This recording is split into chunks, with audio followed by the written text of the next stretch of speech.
الرحمن الرحیم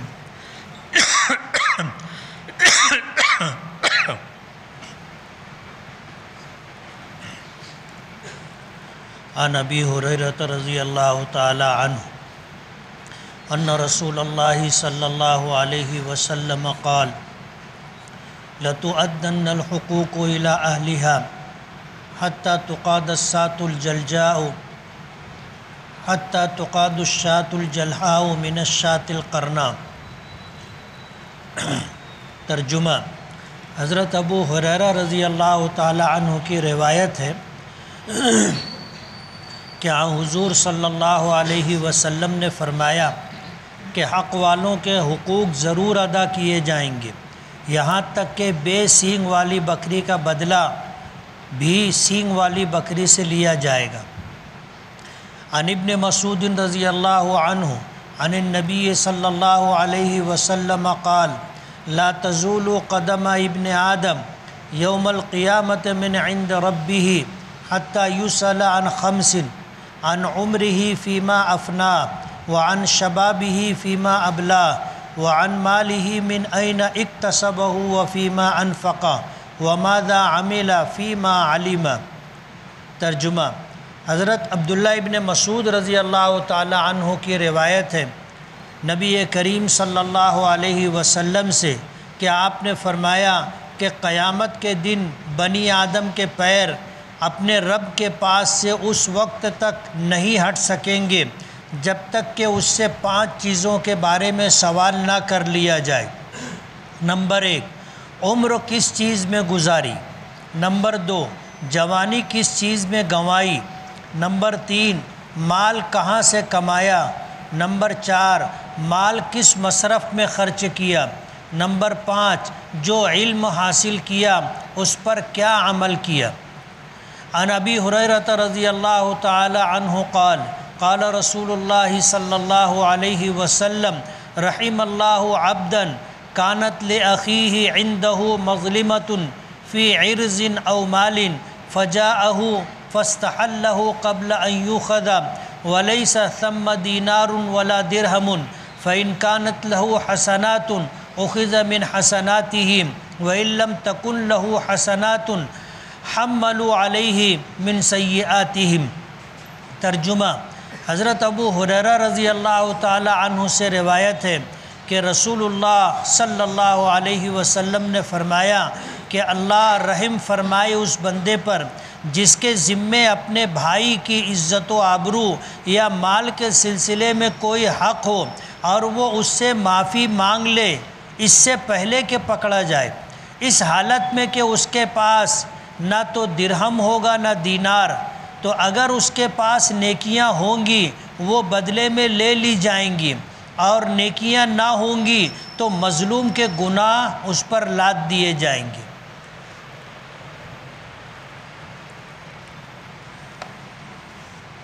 مضمون چل رہا تھا آخرت کا دن۔ اس باب میں 2-3 روایتیں پیچھے گزر چکی کہ کل قیامت کا دن جسے آخرت کا دن کہا جاتا ہے اس دن کیا حالات ہوں گے۔ اس سے اوپر جو روایت گزری وہ حضرت عائشہ رضی اللہ تعالی عنہا کی روایت تھی کہ نبی کریم صلی اللہ علیہ وسلم نے فرمایا تھا کہ قیامت کے دن لوگ ننگے بدن، ننگے پیر اور غیر مختون جمع کیے جائیں گے، یعنی بچہ جیسا پیدا ہوتا ہے بغیر کپڑے کے اور بغیر ختنہ کیے ہوئے، اسی حالت میں لوگ جب دوبارہ سور پھونکا جائے گا تو اپنی قبروں سے زندہ ہو کر اٹھیں گے اور سب کی نظریں آسمان کی طرف اٹھی ہوں گی اور یہ سب میدان محشر میں جمع ہوں گے۔ جب نبی کریم صلی اللہ علیہ وسلم نے یہ بات فرمائی کہ ننگے بدن لوگ ہوں گے تو حضرت عائشہ رضی اللہ تعالی عنہا نے عرض کیا کہ اللہ کے رسول پھر تو بڑی شرمندگی ہوگی، بڑی شرمندگی ہوگی کہ باپ ہو، بیٹا ہو، بیٹی ہو، بیوی ہو، بھائی ہو، بہن ہو اور اجنبی ہو، سبھی ننگے ہوں گے، تو اس حالت میں لوگ ایک دوسرے کو دیکھیں گے تو یہ تو بڑی شرمندگی کی بات ہے۔ نبی کریم صلی اللہ علیہ وسلم نے فرمایا تھا کہ عائشہ، اس دن معاملہ اتنا سخت ہوگا کہ کوئی کسی کی طرف دیکھے گا نہیں، کوئی کسی کی طرف نہیں دیکھے گا، سب کی نگاہیں اوپر ہوں گی، اور ہر آدمی اتنا بدحواس ہوگا اور اس کو اپنی تئیں نجات کے لیے اتنی فکر ہوگی کہ اسے کسی دوسرے کی طرف دیکھنے کی مہلت بھی نہیں ملے گی۔ یہ 3 حدیثیں جس کو میں نے پڑھا اور جس کا ترجمہ بھی کیا۔ پہلی حدیث میں جو بات حضرت ابو ہریرہ نے نبی کریم صلی اللہ علیہ وسلم سے نقل کی ہے کہ اللہ کے نبی صلی اللہ علیہ وسلم نے فرمایا کہ قیامت کے دن ہر حقدار کو اس کا حق دیا جائے گا، ہر حقدار کو اس کا حق ملے گا، دیا جائے گا۔ اللہ پاک انصاف کے لیے بیٹھیں گے اور کسی کا حق ضائع نہیں ہوگا، حتیٰ کہ اگر سینگ والی بکری نے اس دنیا میں بے سینگ والی بکری کو مارا ہوگا تو بے سینگ والی بکری کو بھی اس کا حق دلایا جائے گا۔ حدیث پاک میں آتا ہے کہ میدان محشر میں ساری انسانیت جمع ہوگی، ساری مخلوق جمع ہوگی، اور اس دنیا میں اگر کسی ظالم نے کسی کے اوپر ظلم کیا ہوگا، طاقتور نے کمزور کا مال ہڑپ لیا ہوگا، دبا لیا ہوگا، غصب کر لیا ہوگا، اور کمزور آدمی اس دنیا میں اپنا حق حاصل نہیں کر سکا، اور ظالم نے مرتے دم تک اس کا حق اس کو دیا نہیں اور اس دنیا سے چلا گیا، کل قیامت کے دن اللہ پاک اس مظلوم کو اور اس حقدار کو اس کا پورا حق دلائیں گے، پورا حق دلائیں گے۔ حضور نے فرمایا حتیٰ تقاد الشاۃ الجلحاء من الشاۃ القرناء، کہ سینگ والی بکری سے بے سینگ والی بکری کو اس کا حق دلایا جائے گا۔ بکریاں دونوں طرح کی ہوتی ہیں، کچھ بکریاں ایسی ہوتی ہیں جن کو سینگ ہوتے ہیں، زیادہ تر ایسی بکریاں ہوتی ہیں، اور کچھ بکریاں ایسی ہوتی ہیں جن کو سینگ نہیں ہوتا۔ اب سینگ والی بکری نے بے سینگ والی بکری کو مارا، اب ظاہر بات ہے بے سینگ والی بکری نے تو مار کھا لیا، کل قیامت کے دن اللہ پاک دونوں کو بلائیں گے، اور علماء نے محدثین نے اس بات کی صراحت کی ہے کہ بے سینگ والی بکری کو سینگ دی جائے گی، اور دنیا میں سینگ والی بکری نے جو بے سینگ والی بکری کو مارا ہوگا تو ظاہر بات ہے بے سینگ والی بکری کو سینگ دی جائے گی اور اس کو حکم دیا جائے گا کہ تو اپنا بدلہ لے لے، تو وہ بے سینگ والی بکری اپنا بدلہ لے گی۔ حدیث پاک میں آتا ہے کہ پھر ان دونوں بکریوں کو مٹی بنا دیا جائے گا، دونوں بکری کو مٹی بنا دیا جائے گا۔ بتانا یہ ہے کہ انسان تو مکلف مخلوق ہے،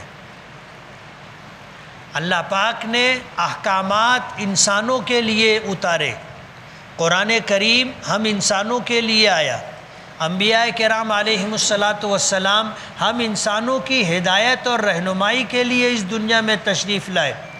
جو تعلیمات انبیاء کرام علیہم السلام کے ذریعے اللہ پاک نے اس دنیا میں بھیجی وہ ہم انسانوں کے لیے بھیجی، اور اسی میں ہر ایک کے حقوق متعین کیے۔ ماں باپ کا حق کیا ہے، استاذ کا حق کیا ہے، بیوی کا حق کیا ہے، بچوں کا حق کیا ہے، بھائی کا حق کیا ہے، بہن کا حق کیا ہے، عام مسلمانوں کے حقوق کیا ہیں، جانوروں کے حقوق کیا ہیں، یہ سب ہمیں بتایا گیا ہے، اور ہمیں حکم دیا گیا ہے کہ ہم ہر ایک کا حق ادا کریں۔ جو لوگ اس دنیا میں حقوق ضائع کرتے ہیں وہ بے فکر نہ رہے اور غفلت میں نہ رہے، حق تو ادا کرنا پڑے گا، اور آسان یہ ہے کہ آدمی اسی دنیا میں حق ادا کر دے، یہ آسان ہے۔ کل قیامت کے دن حقوق کی ادائیگی بہت مشکل ہو جائے گی۔ اگلی حدیث میں حضرت ابو ہریرہ ہی کی روایت ہے کہ نبی کریم صلی اللہ علیہ وسلم نے فرمایا اللہ تعالیٰ اس بندے پر رحم فرمائے۔ ہمیں یہ جملہ دعائیہ لگتا ہے، ہمیں یہ جملہ دعائیہ لگتا ہے کہ اللہ تعالیٰ رحم فرمائے، لیکن عربی زبان میں اور اہل عرب کے یہاں اس جملے کا مفہوم و مطلب کچھ اور ہے۔ ہمارے یہاں ڈرائیور جا رہا ہوتا ہے اور کوئی دوسرا ڈرائیور گاڑی کے ذریعے ایسی کوئی حرکت کرتا ہے جس سے ٹکرانے کا اندیشہ ہو، یا گاڑی کے آگے کوئی اچانک آ جائے، تو ہمارے یہاں ڈرائیور لوگ غصے میں کیا کرتے ہیں؟ گالی دیتے ہیں، غصے میں کہتے ہیں اندھا ہے کیا، دکھائی نہیں دیتا کیا، مرنا ہے کیا۔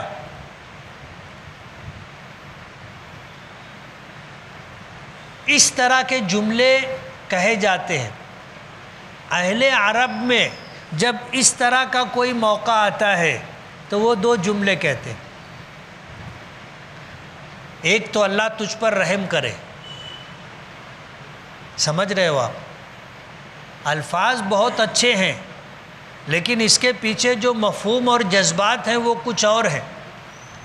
یا وہ کہتے ہیں عام جملہ جو مشہور ہے وہ یہ ہداک اللہ، اللہ تجھ کو ہدایت دے، یہ جملہ بھی دعائیہ جملہ ہے اور ہم لوگ اس کو دعائیہ جملہ سمجھیں گے، لیکن اہل عرب اس جملے کا استعمال کہاں پر کرتے ہیں؟ جہاں پر ہم لوگ یا ڈرائیور ہونے کی حیثیت سے یا تو گالی دیتے ہیں یا ایسا جملہ کہتے ہیں کہ اندھا ہے کیا، دکھتا نہیں ہے کیا، مرنا ہے کیا۔ تو یہ جو جملہ ہے رحم اللہ عبدن، اللہ اس بندے پر رحم کرے، بظاہر یہ جملہ دعائیہ جملہ ہے لیکن اس کے پیچھے جو مفہوم ہے یا اس کے پیچھے جو جذبات ہیں وہ کچھ اور ہیں۔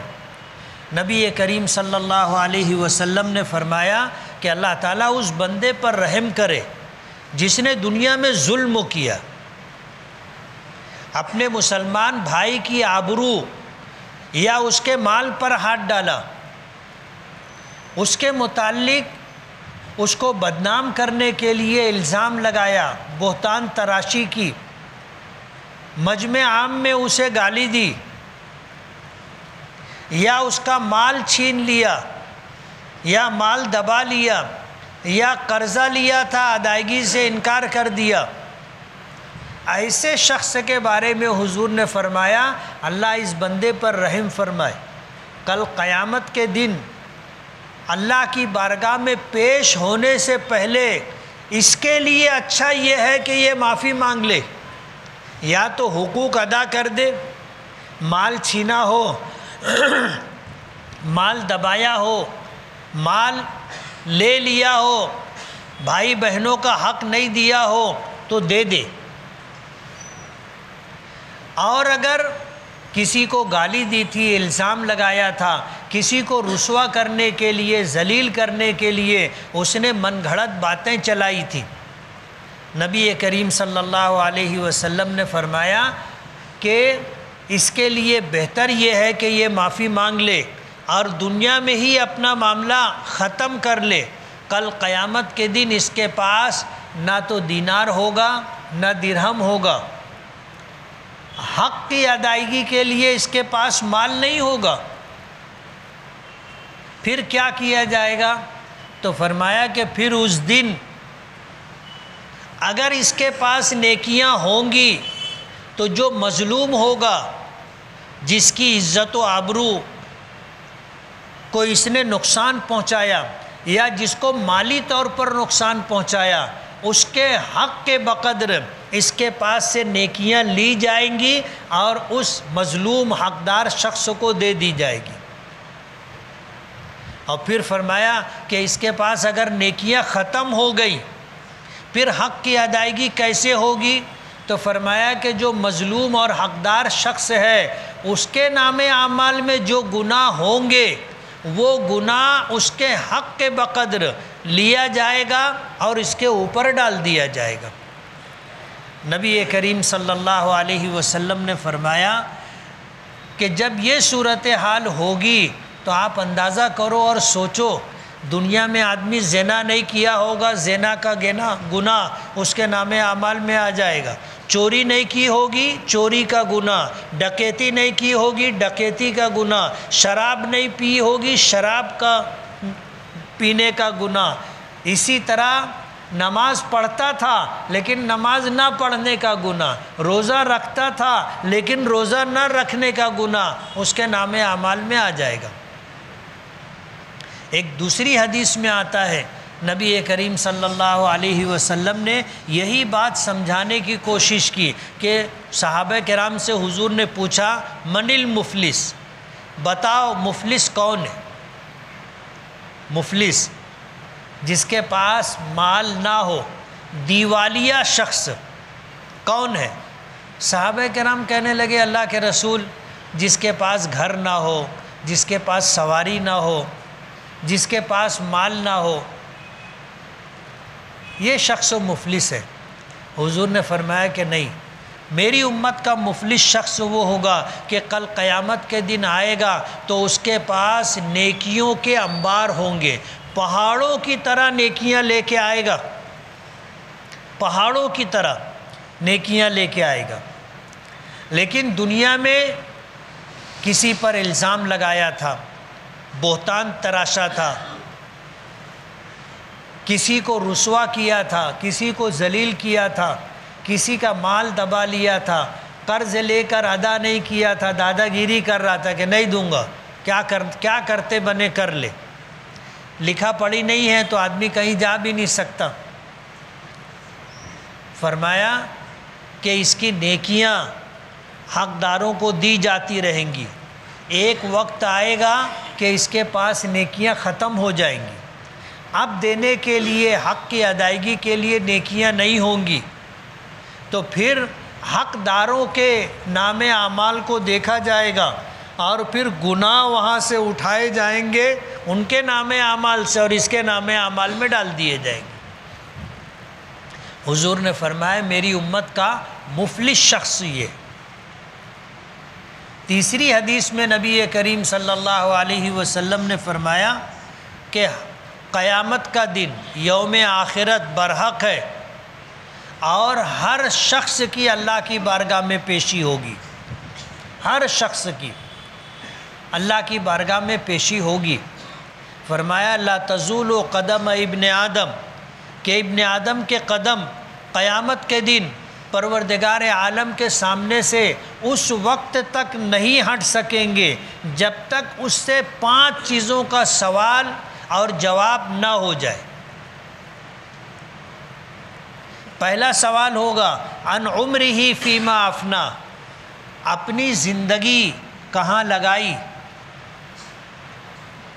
بالغ ہونے سے لے کر مرتے دم تک آدمی مکلف رہتا ہے، اس درمیان پوری زندگی کا حساب دینا ہوگا،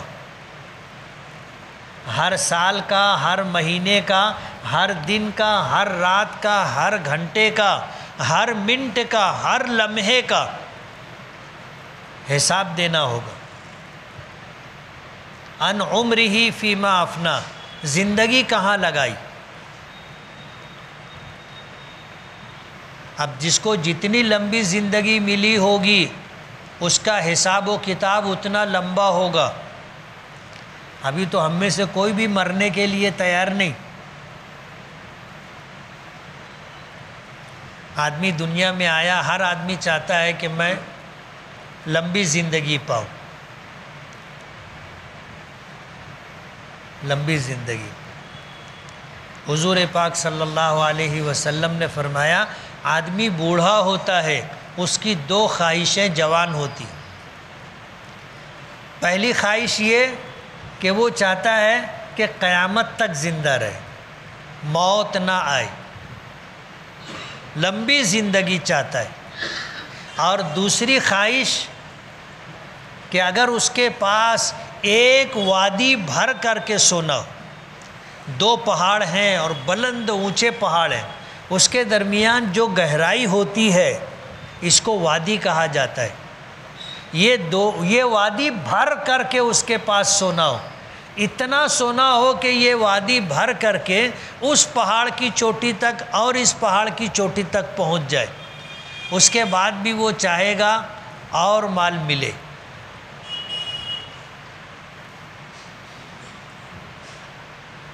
لمبی زندگی ہر آدمی چاہتا ہے، لیکن ظاہر بات ہے زندگی کا حساب دینا ہے۔ جب زندگی کا حساب دینا ہے تو جتنی لمبی زندگی ہوگی حساب بھی اتنا ہی لمبا ہوگا۔ وَعَنْ شَبَابِهِ فِيمَا أَبْلَى، دوسرا سوال ہوگا جوانی کے متعلق۔ یہ انسانی زندگی کا سب سے قیمتی زمانہ ہوتا ہے، قوت ہو، طاقت ہو۔ حضور نے ایک حدیث میں فرمایا کہ اس کے جسم میں خون کی جگہ بجلی دوڑتی ہے جوانی میں، اور یہ زمانہ سب سے قیمتی زمانہ ہوتا ہے، اور اس زمانے کی عبادت اللہ کو بہت محبوب اور پسند ہے۔ حدیث پاک میں آتا ہے کہ قیامت کے دن 7 لوگ ایسے ہوں گے جن کو اللہ تعالیٰ اپنے عرش کا سایہ عطا کرے گا، جس دن اللہ کے عرش کے علاوہ کسی چیز کا سایہ نہیں ہوگا۔ ان 7 لوگوں میں ایک شخص وہ بھی ہوگا جس نے اپنی جوانی عبادت میں گزاری۔ بڑھاپے میں تو آدمی کرنے لگ جاتا، نماز کا ٹائم ہو، اذان ہو تو گھر میں بہو بیٹیاں کہنے لگتی ہے کہ ابا، بابا، پاپا، چاچا، دادا، اذان ہو رہی، نماز پڑھ کے آ جاؤ۔ بچوں سے کہلوایا جاتا ہے تیرے دادا کو بول اذان ہو گئی۔ اور ایک وقت آتا ہے آدمی سوچ لیتا ہے اب تو بچا کچھ نہیں ہے، اللہ کی عبادت ہی کرو۔ آدمی مسجد میں آتا ہے، نماز پڑھتا ہے، تو بڑھاپے میں تو آدمی کرتا ہے، لیکن بڑھاپے میں کرنا وہ اللہ کے نزدیک اتنا محبوب نہیں ہے۔ محبوب کب ہے؟ آدمی جوان ہو اور نماز پڑھے، آدمی جوان ہو روزہ رکھے، جوان ہو قرآن کریم کی تلاوت کرے، جوان ہو اپنی نظر کی حفاظت کرے، جوان ہو خواہشات غالب ہو، اس کے بعد بھی اپنی پاک دامنی کی فکر کرے۔ کہتے ہیں نا جوانی کا ایک سجدہ بڑھاپے کے ہزاروں سجدے سے بھاری ہوتا ہے۔ کل قیامت کے دن پوری زندگی کا سوال تو ہوگا، ان عمرہ فیما افنا، زندگی کہاں لگائی۔ پھر جوانی کا خاص طور پر سوال ہوگا، وعن شبابہ فیما ابلا، اپنی جوانی کہاں گنوائی۔ اچھے کاموں میں یا خواہشات نفسانی کی تکمیل میں، اللہ کی فرما برداری میں یا اللہ کی نافرمانی میں، جوانی کے متعلق سوال ہوگا۔ 2 ہو گئے۔ تیسرا وعن مالہ من این اکتسبہ وفیما انفقہ، مال کے متعلق 2 سوال ہوگا۔ پہلا سوال ہوگا مال آیا کہاں سے، مال کمایا کیسے۔ پہلے کمانے کا حساب و کتاب دینا ہوگا کہ مال کمایا کیسے۔ جب اس کے حساب سے فارغ ہو جائے گا پھر سوال ہوگا مال خرچ کہاں کیا، خرچ کہاں کیا۔ آپ اندازہ کر لو، جن کے یہاں مال ہوتا ہے اور انکم ٹیکس کی ریٹ تو دور کی بات ہے، نوٹس آ جائے تو آدمی کو گھبراہٹ طاری ہو جاتی، وہ وکیل کے آفس کے چکر لگانے لگ جاتا ہے کہ وکیل صاحب نوٹس آئی ہے، جواب دینا ہے، جب کہ پوچھنے والا ہم جیسا ہی انسان ہے، اس کو ہمارے بارے میں کچھ پتہ نہیں ہے، کچھ تھوڑا سمجھ میں آیا تو اس نے نوٹس بھیج دی کہ بتاؤ، معلوم نہیں ہے وہ پوچھ رہا ہے، تو آدمی کو گھبراہٹ ہونے لگتی۔ اور جو زیادہ بڑے لوگ ہوتے ہیں جن کے یہاں مال کی ریل پیل ہوتی ہے، ان کے یہاں جب انکم ٹیکس والے 10-20 آفیسران آ جاتے، ریڈ کرتے، تو اس کو دال آٹے کا بھاؤ معلوم ہو جاتا، جب کہ ان کو پتہ نہیں ہوتا کہ مال کہاں ہے، وہ ڈھونڈنے آتے ہیں۔ اللہ کو تو سب پتہ ہے نا، اللہ سے کیا چیز چھپی ہوئی ہے۔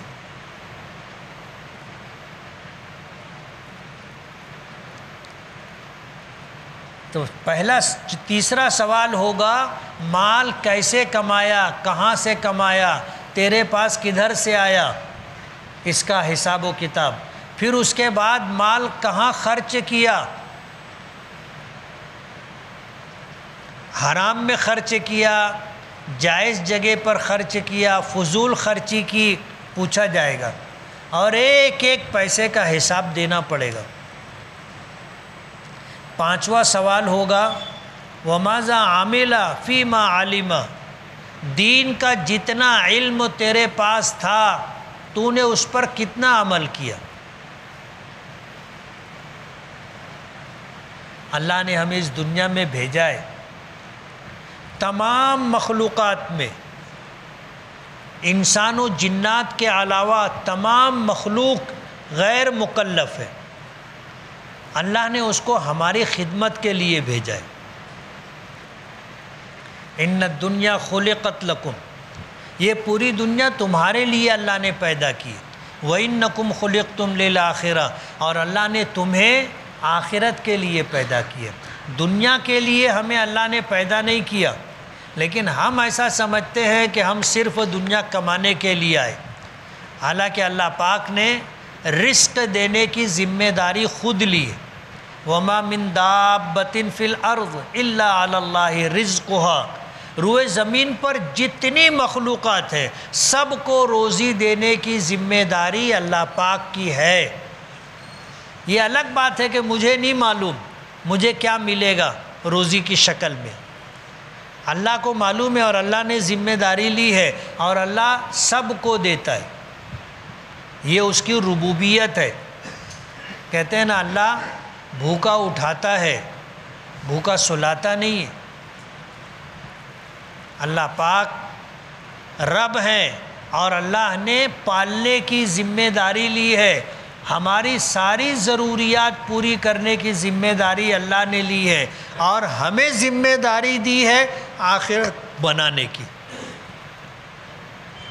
آخرت بنانے کی، ایمان لانا، اللہ اس کے رسول کے احکامات کے مطابق زندگی گزارنا، اور عمل کرنے میں بھی اللہ کی رضا پیش نظر رکھنا، اخلاص کے ساتھ نیکی کرنا، دکھاوے کے لیے نہیں، نام و نمود کے لیے نہیں، شہرت کے لیے نہیں، اللہ کی رضا کے لیے آدمی نیکی کرے،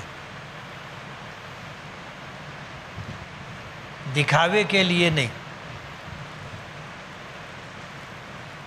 کوئی اگر دیکھ لے تو الگ بات ہے، ہماری نیکی کسی کے علم میں آ جائے الگ بات ہے، ہماری نیکیوں کو دیکھ کر کے کوئی ہماری تعریف کرے وہ الگ بات ہے، لیکن ہماری نیت یہ نہیں ہونا چاہیے کہ لوگ مجھ کو نمازی سمجھیں، نیک سمجھیں، اور ہم اپنی نیکی کسی کو نہ دکھائیں، اپنی نیکی کا تذکرہ کسی کے سامنے نہ کریں۔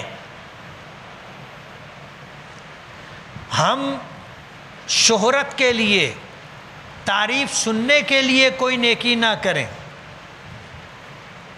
حدیث پاک میں آتا ہے من سمع اللہ بہ، جو آدمی اپنی تعریف سننے کے لیے کوئی نیک کام کرتا ہے اللہ پاک دنیا میں اس کی تعریف کروا دیتے، اور کل قیامت کے دن جب میدان محشر میں پیش ہوگا تو اس کے نام اعمال میں وہ نیکیاں نہیں ہوں گی۔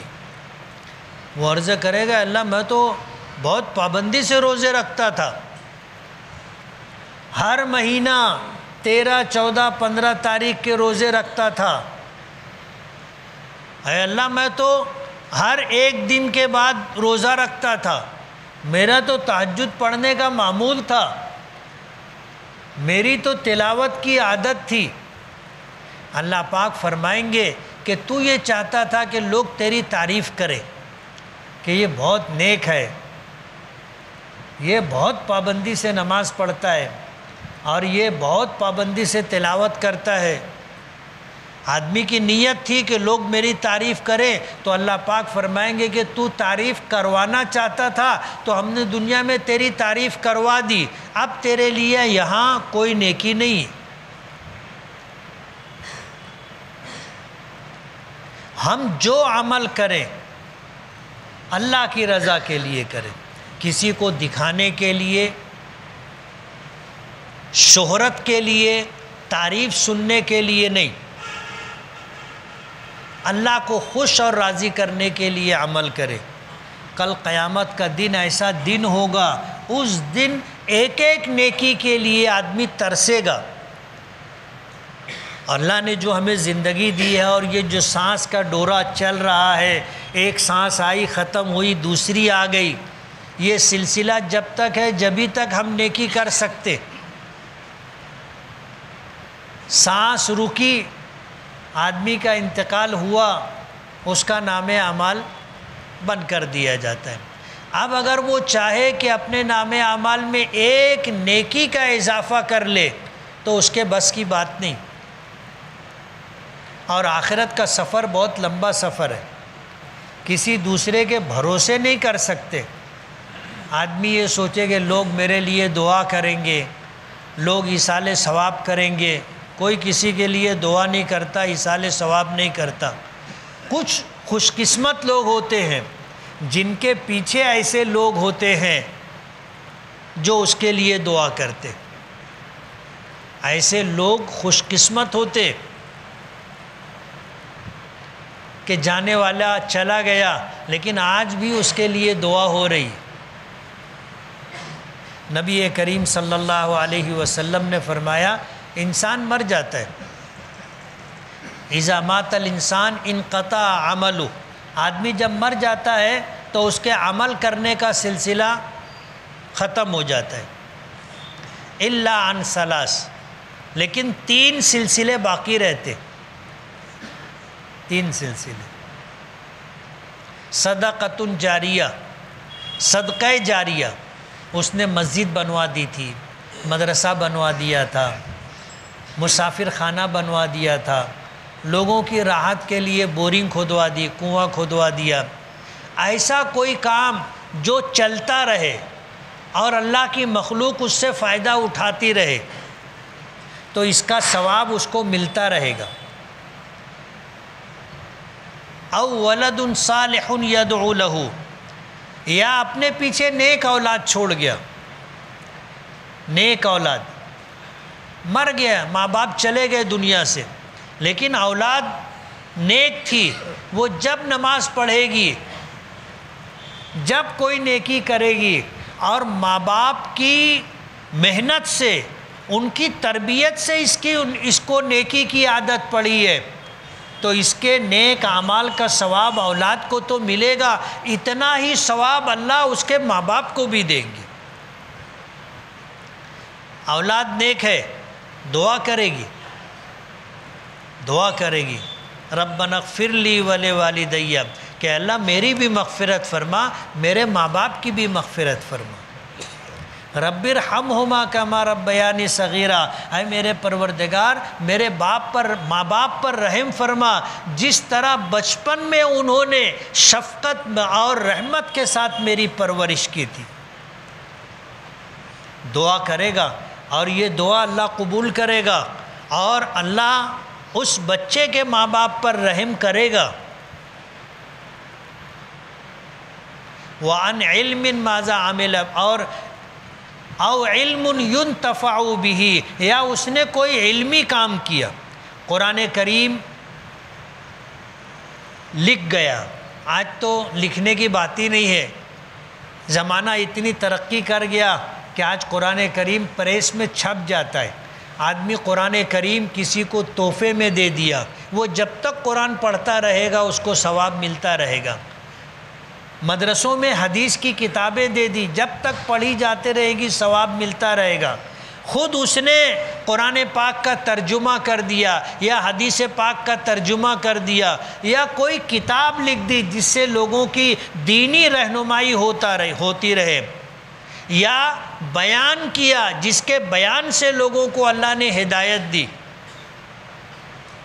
اس کی وجہ سے جتنے لوگوں کو دینی فائدہ ہوگا، اس کے علم سے نفع ہوگا، ان کو جتنا عمل کرنے سے اجر و ثواب ملے گا، اللہ اتنا ہی ثواب اس عالم کو بھی دیں گے جس کی وجہ سے لوگوں تک علم کی بات پہنچی اور لوگوں نے عمل کیا۔ آخرت کا دن بہت سخت دن ہے، بہت سخت دن ہے، اور یہ آخرت کا سفر بہت لمبا سفر ہے، کسی دوسرے کے بھروسے پر نہیں۔ ہم کو بمبئی جانا ہوتا ہے تو آدمی پیسہ اپنی جیب میں لے کے جاتا ہے، گاڑی ہو تو ڈیزل ڈالنا پڑے گا، ڈرائیور کو محنتانہ دینا پڑے گا، وہاں جانے کے بعد لاؤنج میں ہوٹل میں رکنا پڑے گا، بھوک کا وقت ہوگا، صبح ناشتہ، دوپہر کا کھانا، شام کا کھانا کھانا پڑے گا۔ یہ سارا انتظام کر کے جاتا ہے آدمی، خالی ہاتھ کوئی جاتا ہے؟ اور اگر کوئی خالی ہاتھ جائے تو اپنے اس کو کیا بولیں گے کہ اس سے زیادہ دیوانہ اور پاگل آدمی کوئی دوسرا نہیں ہے، پیسہ نہیں ہے اور بمبئی جا رہا ہے۔ اور اگر اپنے بمبئی میں ہے اور کوئی مالیگاؤں کا آ گیا اور بولے یار میں آیا تھا بمبئی، پیسہ نہیں ہے میرے پاس، تو آدمی کیا بولے گا اس کو؟ پیسہ نہیں تھا تو کیا کرنے کے لیے بمبئی آیا تھا؟ میدان محشر میں ہر آدمی محتاج ہوگا، اسے اپنی فکر ہوگی کہ میری نجات کیسے ہوگی، وہاں کوئی کسی کے کام نہیں آئے گا، کوئی کسی کے کام نہیں آئے گا۔ آدمی اپنے بلبوتے پر یہ سفر کرے، آخرت کا سفر، اور میدان محشر میں اپنے نیکیوں پر اور اپنے رب کی رحمت پر اس کو بخشش اور نجات ہوگی، کوئی دوسرا کام نہیں آئے گا۔ اور اگر کچھ لوگ کام بھی آئیں گے تو وہ سفارش کی حد تک، جیسے نبی کریم صلی اللہ علیہ وسلم شفاعت فرمائیں گے، فیصلہ کون کرے گا؟ فیصلہ اللہ کرے گا، اور اللہ پاک جس کے حق میں رحم و کرم کا معاملہ کرنا چاہیں گے اس کی ہی سفارش کروائیں گے۔ آیت الکرسی میں ہے نا کہ من ذا الذی یشفع عندہ الا باذنہ، کون ہے جو اللہ کے سامنے اللہ کی اجازت کے بغیر کسی کی سفارش کرے؟ تو تنے تنہا اس دن کا مالک اللہ پاک، اور اس کا ہی فیصلہ ہوگا، وہی مالک یوم الدین ہے، بدلے کے دن کا تنے تنہا مالک۔ اس لیے آخرت کا سفر کسی دوسرے کے بلبوتے پر نہیں، دوسرے کے بھروسے اور سہارے پر نہیں، آدمی اپنے بلبوتے پر۔ ایسے اعمال کو دیکھے جو اعمال کل ہمیں کام آنے والے۔ آدمی حافظ بن جائے جس کے بارے میں آتا ہے کہ اس نے حفظ کیا اور مرتے دم تک اس کو یاد رکھا، تلاوت کرتا رہا، اس کے احکام پر عمل کرتا رہا، دنیا سے چلا گیا، اللہ اس کو جنت عطا کرے گا۔ عالم بن گیا، اپنے علم پر عمل کیا، دوسروں کی رہنمائی کرتا رہا، عمل کی شاہراہ پر لوگوں کو لانے کی کوشش کرتا رہا، اور اس حال میں دنیا سے گیا کہ ایمان بھی ہے اور اخلاص کے ساتھ یہ عمل کر کے گیا ہے، اللہ پاک اس کو بھی جنت عطا کریں گے اور سفارش کا حق بھی دیں گے۔ بھوکے کو کھانا کھلا دیا، ننگے کو کپڑا پہنا دیا، مسافر کو ٹھکانہ دے دیا، کرایہ دے دیا، نیک کام آدمی کرتا رہے اخلاص کے ساتھ، یہ چیزیں اسے کام آئیں گی۔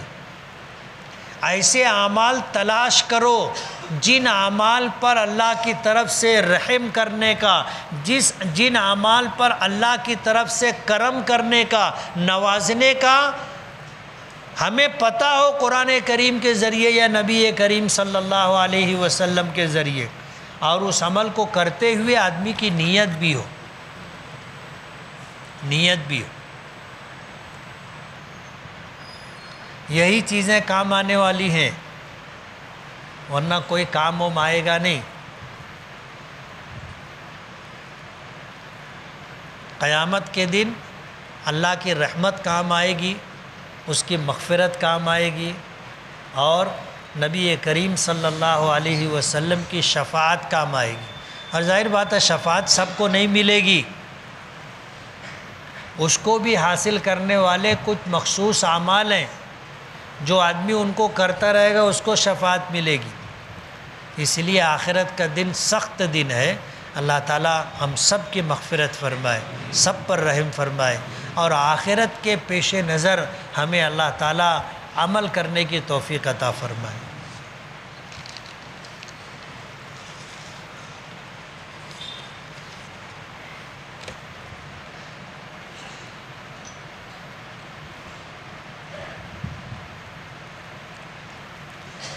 میرے والد بیمار ہیں، جمعہ کی نماز خطبے کے ساتھ نہیں پڑھ سکتے، تو کیا مسجد میں موبائل لے کر گھر پر خطبہ سن سکتے ہیں؟ اب اگر یہ آدمی معذور ہے اور مسجد تک نہیں آ سکتا تو اس کے اوپر جمعہ نہیں ظہر کی نماز ہے، اور ظہر کی نماز کے لیے خطبہ نہیں ہے، خطبہ سننا اس کے لیے واجب اور ضروری نہیں۔ جمعہ ہے، عیدین کی نماز ہے، یہ عورتوں پر جمعہ نہیں ہے، عیدین کی نماز نہیں ہے۔ اسی طرح جو معذور ہوں اور ایسے بیمار ہوں کہ مسجد نہیں آ سکتے، ان پر جمعہ کے دن جمعہ کی نماز نہیں ہے، ظہر کی نماز، اور ظہر کی نماز کے لیے خطبہ ضروری نہیں ہے۔ باقی کوئی آدمی اپنے گھر ہے اور ہمیشہ جمعہ کی نماز کا اہتمام کرتا رہا، اب مسجد بیماری اور آزار کی وجہ سے نہیں آ سکا اور خطبہ سننا چاہے تو وہ گھر پر موبائل سے خطبہ سن سکتا ہے، لیکن اس کے لیے خطبے کا سننا واجب نہیں، اور وہ جمعہ کی 2 رکعت نہیں پڑھے گا، وہ گھر پر ظہر کی 4 رکعت پڑھے گا۔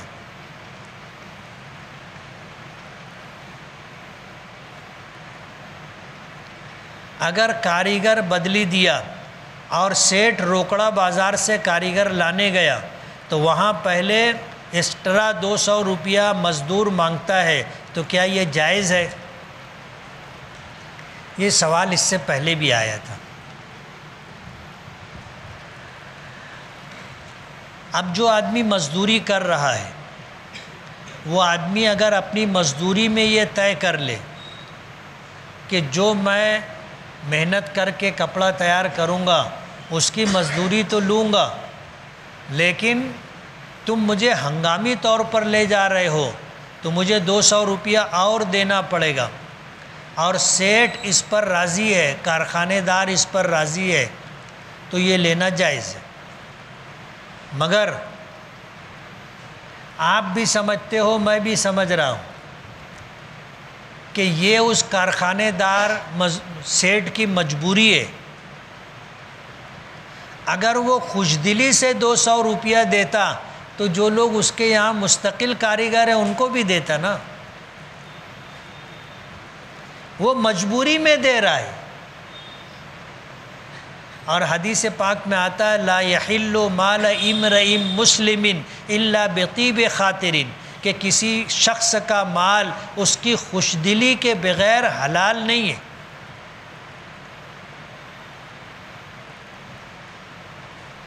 اس لیے نہیں لینا چاہیے،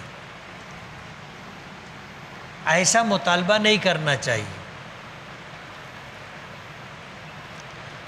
اور اگر آپ نے مطالبہ کیا اور اس نے بحالت مجبوری دیا تو آپ سمجھ سکتے ہو کہ وہ خوشدلی سے نہیں دے رہا ہے، مجبوری میں دے رہا ہے، تو وہ آپ کے لیے اچھا نہیں.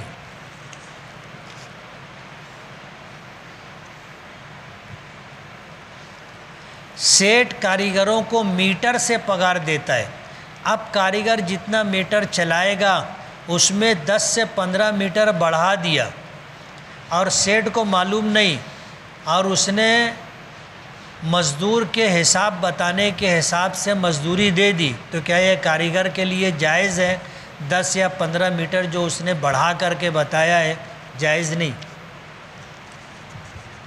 مفتی صاحب ہمارے شہر سے 4 لوگ عمرہ کرنے گئے تو وہاں جا کر 2 عمر دراز عورتوں کو خانہ کعبہ نظر نہیں آ رہا، تو کیا ایسا ہوتا ہے اور اس کی وجہ کیا ہے؟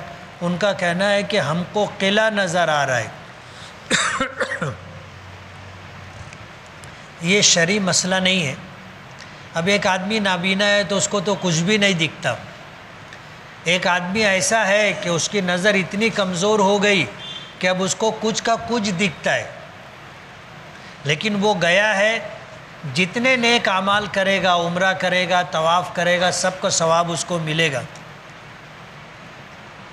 نماز میں کسی غلطی کی وجہ سے نماز مکروہ ہو جائے یا کوئی عمل مکروہ ہو جائے تو اس عمل پر کتنا اجر ملے گا؟ مکروہ کا مطلب ہے ناپسندیدہ، جس سے کراہت آتی ہو،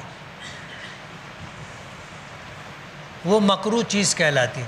اب ظاہر بات ہے آپ کا عمل اگر اللہ کے نزدیک ناپسندیدہ ہے، اللہ پاک کو اس سے کراہت آ رہی ہے، تب آپ بتاؤ کچھ ملے گا؟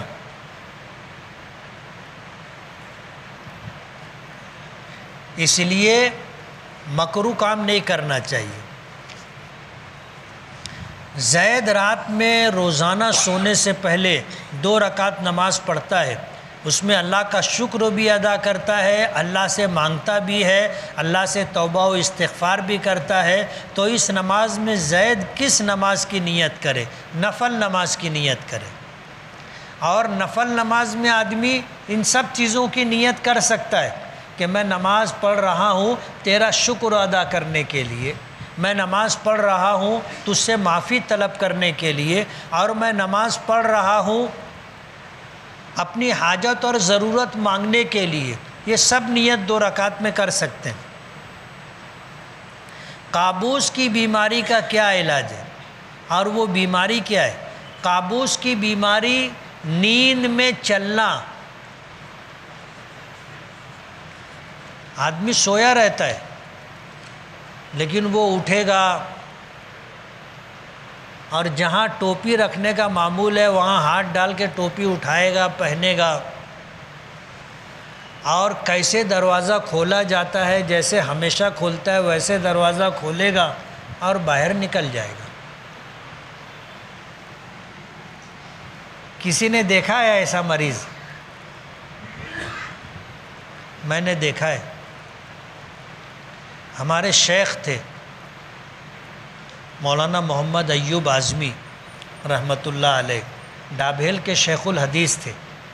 علامہ انور شاہ کشمیری رحمۃ اللہ علیہ کے شاگرد تھے، اور 80 سال سے کچھ زائد عمر ہو گئی تھی. بخاری شریف پڑھاتے تھے ڈابھیل میں، اور میں ان کی خدمت کرتا تھا. ان کا کمرہ تھا، نکلنے کا دروازہ تھا، ادھر بازو میں چھوٹا دروازہ تھا. اس کمرے میں میں رہتا تھا، اس کمرے میں حضرت رہتے تھے. تو کبھی کبھی ان پر نیند کا دورہ پڑتا تھا، وہ اپنے نیند میں یہ دورہ پڑتا تھا، وہ اٹھتے تھے اور نکلتے تھے۔ تو ہم لوگ ان کو جو ہے جب وہ سونے لگتے تھے تو ان کے دروازے میں ہم لوگ تالا لگا کے چابی اپنے پاس رکھ لیتے تھے،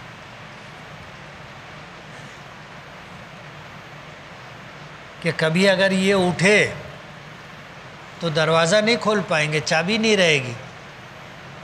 اور یہ ہم نے عمل اس وقت کیا جب یہ چابی تکیے کے بازو میں رکھتے تھے، اٹھے چابی اٹھائی اور تالا کھول لیا، تو ہم لوگوں نے چابی پھر وہاں سے ہٹانا شروع کر دی، اور کئی حادثات واقعات ان کے ساتھ ہوئے، ہم لوگوں نے دیکھا ہے۔ تو اس کو قابوس کی بیماری کہتے، اس کا علاج ہے حکماء کے نزدیک، مجھے نہیں معلوم، لیکن اس کا علاج ہے۔ نبی کریم صلی اللہ علیہ وسلم نے فرمایا لِكُلِّ دَاءٍ دَوَاءٌ، ہر بیماری کا علاج۔ آج جتنی بیماریاں لا علاج سمجھی جاتی وہ لا علاج نہیں ہے، ہمیں اس کا علاج نہیں معلوم، لیکن دنیا میں اس کا علاج ہے۔ زید کو ہر نماز میں یہ شک ہوتا ہے کہ وضو ہے کہ نہیں، وہ کیا کرے؟ وہ آئے وضو کر لے اور وضو کر کے نماز پڑھتا رہے، چاہے کتنا ہی شک ہو، شک سے اس کا وضو نہیں ٹوٹے گا۔ وضو کے بعد شہادت کی انگلی آسمان کی طرف اٹھا کر وضو کی دعا پڑھنا کیسا ہے؟ مستحب ہے۔ آدمی وضو کر لے اور وضو کرنے کے بعد اشہد ان لا الہ الا اللہ و اشہد ان محمدًا عبدہ و رسولہ، مستحب ہے۔ انسٹاگرام پر ویڈیو بنا کر ڈالتا ہوں، لوگ اسے دیکھتے ہیں، اس میں لوگوں کا وقت ضائع ہو جاتا ہے، کچھ گناہ ہوتا ہے۔ اب اس میں ان کا وقت ضائع ہوتا ہے، گناہ بھی ہوتا ہے، تو کیا مجھے بھی اس کا گناہ ملے گا؟ ملے گا۔ قرآن کریم میں اللہ پاک کا ارشاد ہے تعاونوا علی البر والتقوی ولا تعاونوا علی الاثم والعدوان، نیکی کے کاموں پر لوگوں کی مدد کرو، گناہ کے کاموں پر لوگوں کی مدد مت کرو۔ آپ ایسا ویڈیو بنا رہے ہو جس میں بھلائی نہیں ہے، جس میں خیر نہیں ہے، یا جس میں گناہ ہے، آپ ایسا ویڈیو بنا کے وائرل کر رہے ہو تو لوگوں کا وقت ضائع ہوگا، لوگ گنہگار ہوں گے، آپ بھی گناہ میں شریک رہو گے۔ کیا غیر مسلم کے نابالغ بچے نابالغی کی حالت میں انتقال کر جائے تو وہ جنت میں جائیں گے؟ جائیں گے۔ کیا مقتدی کو امام کے پیچھے مقتدی ہونے کی نیت کرنا ضروری ہے؟ ضروری ہے۔ آدمی نیت کرے پیچھے اس امام کے تو اس کی نماز ہوگی، نہیں تو نہیں ہوگی۔ اگر بھول جائے تو کیا نماز ہو جائے گی؟ ایک ہے نیت کرنا، اور نیت آدمی مسجد کیوں آتا ہے؟ آدمی گھر سے نکلا تو مسجد کیوں آتا ہے؟ نماز پڑھنے کے لیے آتا ہے۔ اس لیے مسجد میں آ کے نماز پڑھا، اس کی نماز ہو گئی، نیت ہے۔ اور اگر مسجد آیا اس لیے کہ اس کو جماعت کے ساتھ نماز پڑھنی ہے تو امام کے پیچھے نماز پڑھنے کی نیت ہو گئی، اس کی نماز ہو جائے گی۔ نیت دل کے ارادے کا نام ہے، زبان سے بولنا ضروری نہیں ہے پیچھے اس امام کے۔ آپ لپک کے مسجد آئے، ٹائم کم ہے تو آپ کی نیت ہے جماعت سے نماز پڑھنے کی۔ فجر کی نماز کے بعد سے طلوع آفتاب تک کوئی نماز پڑھ سکتے ہیں کیا؟ نفل نماز پڑھنا منع ہے، نفل نماز پڑھنا منع ہے، لیکن اگر کوئی فرض نماز کی قضا کرنا چاہے تو کر سکتا ہے۔ کسی ولی کی درگاہ پر جا کر ان کا وسیلہ لگا کر کسی بیماری سے شفا کے لیے دعا کرنا صحیح ہے کیا؟ اگر ہم ان کا وسیلہ لے رہے ہیں اور دعا کس سے کر رہے ہیں؟ اللہ سے، تو ٹھیک ہے، درست ہے۔ ایسا کرنا شرک نہیں، لیکن اگر صاحب قبر سے ہم مانگ رہے ہیں، صاحب قبر سے، تو علماء نے اس کو شرک کہا ہے کہ بیماری دینا اور شفا دینا اللہ کے قبضہ قدرت میں۔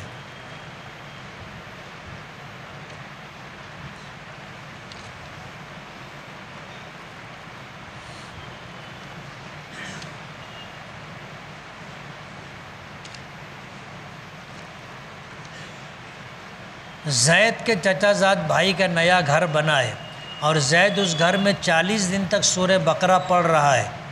40 دن پورا ہونے پر کیا زید سورہ بقرہ پڑھنے کا پیسہ لے سکتا ہے؟ علماء کا اس میں اختلاف ہے۔ بہتر یہ ہے کہ آدمی پیسہ نہ لے، اور علماء نے یہ بھی لکھا ہے کہ اگر اس نے کچھ طے نہیں کیا تھا، اس نے کہا کہ تو پڑھ دے، بولے ہاں میں پڑھ دوں گا، اور 40 دن پورا ہونے پر اس نے کچھ دیا اور اس نے مانگا نہیں تھا، تو یہ لے سکتا ہے۔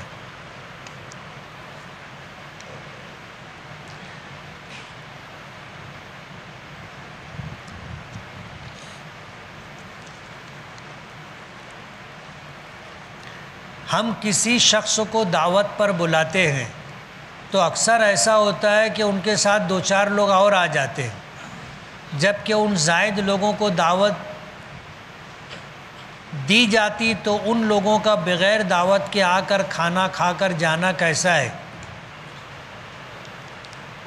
حدیث پاک میں آتا ہے کہ جب کوئی بن دعوتی کسی پروگرام میں جاتا ہے تو وہ جاتا ہے تو اس کو چوروں کا گناہ ملتا ہے۔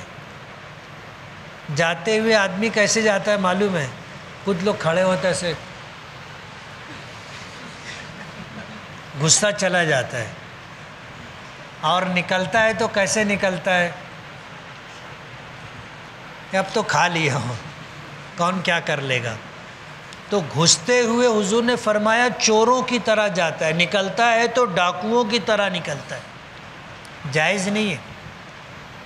آپ کو دعوت دی گئی ہے، آپ کسی کو اپنے ساتھ نہیں لے جا سکتے، الا یہ کہ آپ کو کہا گیا ہو، دعوت نامے پر لکھا ہو 5 لوگوں کی دعوت، 10 لوگوں کی دعوت، تو جتنا لکھا ہے اتنے لوگ جا سکتے، یا کہہ دیا کہ آپ آؤ گے تو آپ اپنے ساتھ جو لوگ رہیں گے ان کو لے کے آ جانا، تو آدمی 2-5 لوگوں کو لے جا سکتا ہے۔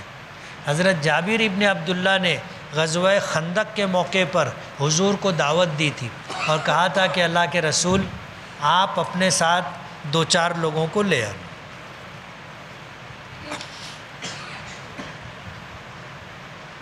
تو حضور نے اعلان کر دیا، وہ سب کی جابر کے گھر دعوت۔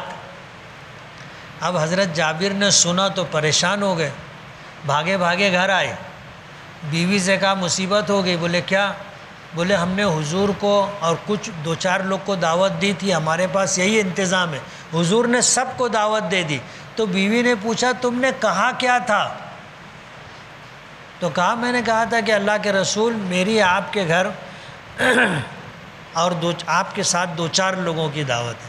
تو بیوی نے کہا کہ حضور کو اور 2-4 لوگوں کو کھلانا ہماری ذمہ داری، باقی جتنے لوگوں کو دعوت دی گئی ہے وہ حضور نے دعوت دی ہے، اس کی ذمہ داری حضور پر ہے۔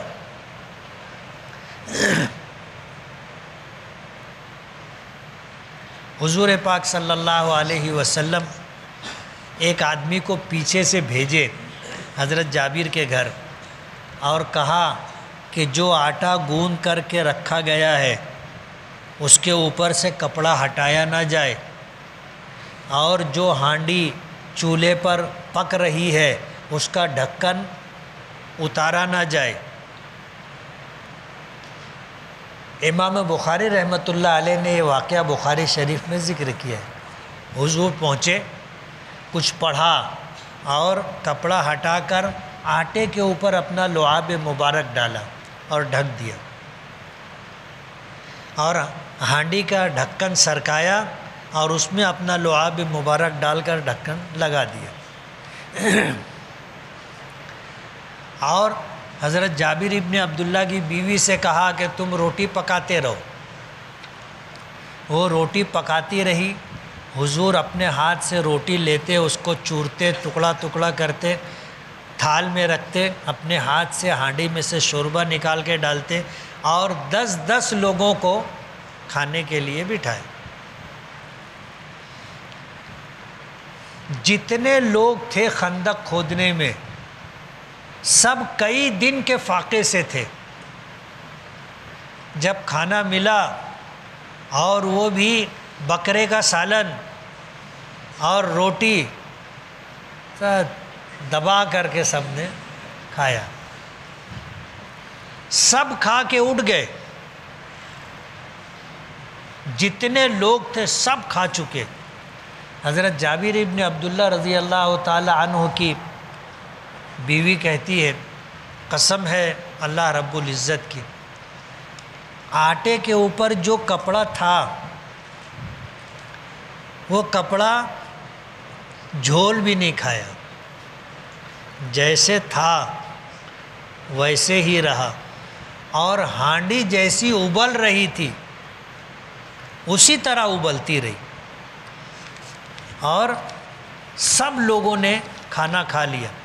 صحابہ کرام کہتے ہیں کہ غزوہ خندق میں جو لوگ شریک تھے اور جو اس دعوت میں شریک تھے، ہم نے ان سے پوچھا کہ تم کتنے لوگ تھے، کتنے لوگ تھے؟ تو الگ الگ لوگوں نے الگ الگ تعداد بتائی۔ کسی نے کہا کہ ہم 80 سے زیادہ لوگ تھے، کسی نے کہا کہ ہم تو سینکڑوں کی تعداد میں تھے۔ اب بعض لوگوں نے یہ کہا کہ جان دو کتنے لوگ تھے وہ جان دو، ہزاروں لوگ بھی ہوتے تو سب کھا لیتے، اس لیے کہ ہم نے تو ایسے ہی کھایا تھا۔ یہ ایک واقعہ ہے اور اسے معجزہ کہا جاتا ہے۔ لیکن حضور کی ایک مرتبہ دعوت کی گئی، اور حضور جب دعوت میں جانے لگے تو ایک شخص ساتھ ساتھ میں چلنے لگا۔ اس کو نہیں معلوم تھا کہ حضور دعوت کھانے جا رہے، ساتھ ساتھ میں چلنے لگا۔ اور جب دائی کے مکان پر، دعوت دینے والے ٹھکانے پر حضور پہنچے تو جس نے دعوت دی تھی، جس کا گھر تھا، حضور نے کہا کہ دیکھو تم نے دعوت دی تھی، میں آیا، میرے ساتھ یہ بھی آ گیا ہے، اگر آپ کی اجازت ہو تو یہ بھی کھانا کھا لے۔ اس نے کہا کہ اللہ کے رسول اجازت ہے۔ علماء نے لکھا ہے کہ اگر تمہارے ساتھ ایسے لوگ چلے جائیں جن کی دعوت نہیں تھی تو تم جا کر پہلے اجازت لو کہ بھائی میری دعوت ہے، یہ بن دعوتی ہے، تم بولو تو یہ کھا لے گا، نہیں تو میں اس کو واپس کر دیتا ہوں۔ اگر وہ بولے کھا لو تو کھا لیں گے، اور اگر وہ بولے چل نکل تو کھا نہیں سکتے۔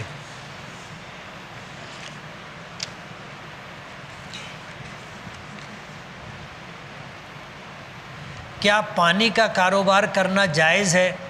فلٹر مشین لگا کر اور اسی طرح پیکنگ کی بوتل لا کر؟ جائز ہے۔ میں بیمار تھا، میں نے اللہ سے یہ دعا کی کہ اللہ مجھے ٹھیک کر دے تو میں جماعت میں جایا کروں گا، تو کیا یہ نظر ہو گئی؟ ہاں یہ نظر ہے، اسی کو نظر اور منت کہتے ہیں۔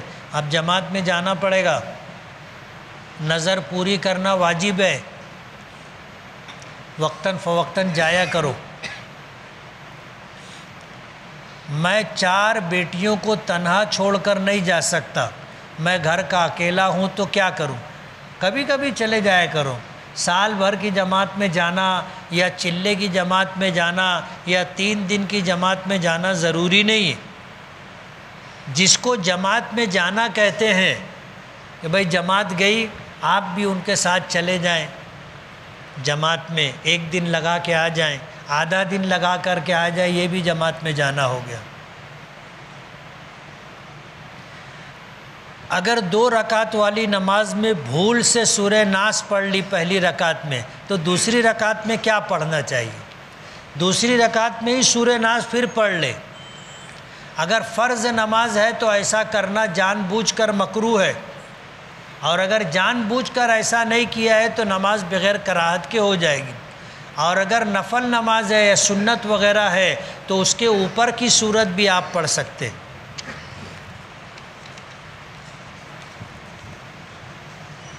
محلے کی مسجد میں ایک جماعت ہو چکی ہے، جماعت کے 1 گھنٹے کے بعد کچھ لوگ آ کر مسجد کے صحن میں دوسری جماعت کھڑی کر دیتے ہیں، تو کیا محلے کی مسجد میں دوسری جماعت کرنا درست ہے؟ ان کی نماز ہوگی یا نہیں؟ نماز ہو جائے گی، لیکن محلے کی مسجد میں دوسری جماعت کرنا مکروہ ہے۔ اگر راستے کی مسجد ہے یا جنگل کی مسجد ہے تو وہاں دوسری جماعت کر سکتے ہیں۔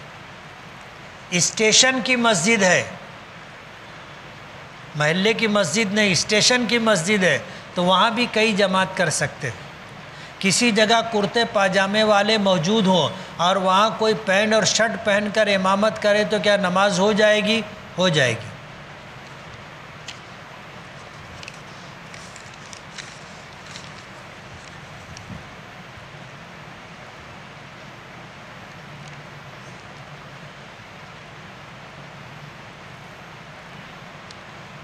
میں مختلف مسجدوں میں نماز پڑھتا ہوں، امام سے آج تک سورہ یاسین پڑھتے نہیں سنا۔ ضروری نہیں ہے کہ سورہ یاسین پڑھی جائے، اور آپ نے نہیں سنا ہوگا، کچھ امام لوگ پڑھتے ہیں۔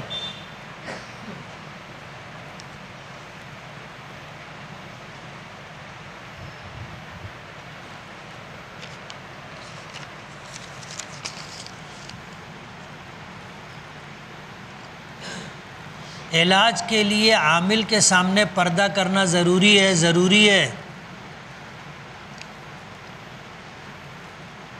عامل لوگ جو ہوتے ہیں ان میں بہت سارے جو ہے ڈھکوسلے باز ہوتے، اور بہت سارے جو ہے پردے کی آڑ میں کچھ دوسرا کرنے والے لوگ ہوتے۔ عامل بننے کے لیے آدمی کو باقاعدہ عملیات سیکھنا پڑتا ہے، اور مالیگاؤں میں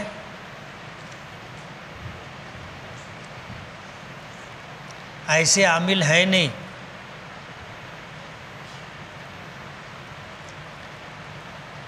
اس لیے عملیات کے چکر میں نہیں رہنا چاہیے اور کسی عامل کے یہاں حاضری نہیں لگانا چاہیے۔ اپنا خود کرو نا۔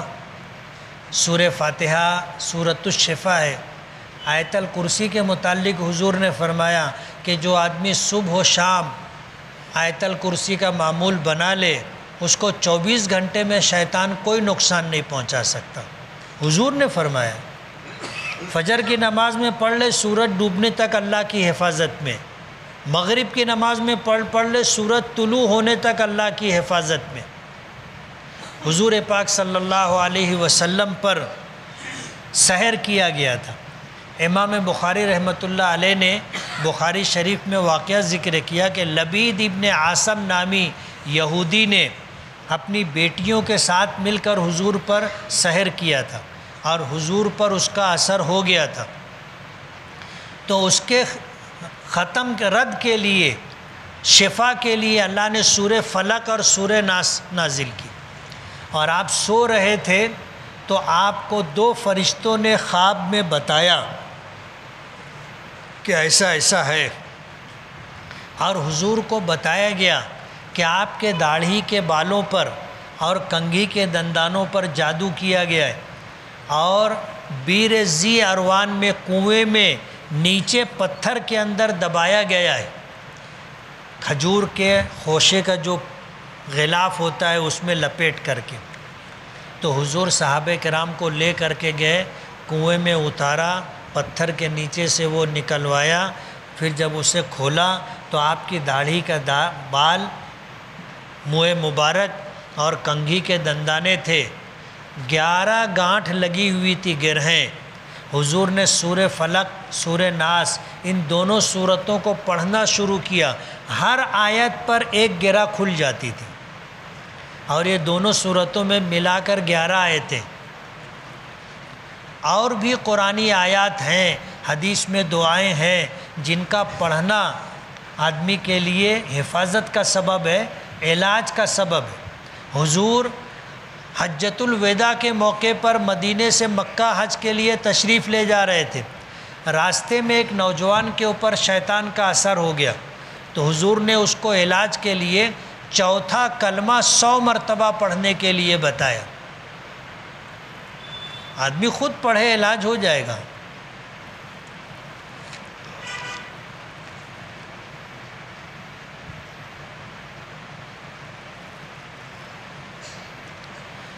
جمعرات کے دن ہمیں مجلس کا انتظار رہتا ہے۔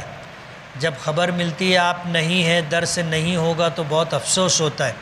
اس لیے اگر جمعرات کے دن کسی وجہ سے مجلس نہ ہو سکے تو آپ سے درخواست ہے کہ سنیچر یا اتوار یا جس دن بھی آپ مناسب سمجھیں درس حدیث کی مجلس کا انعقاد کریں۔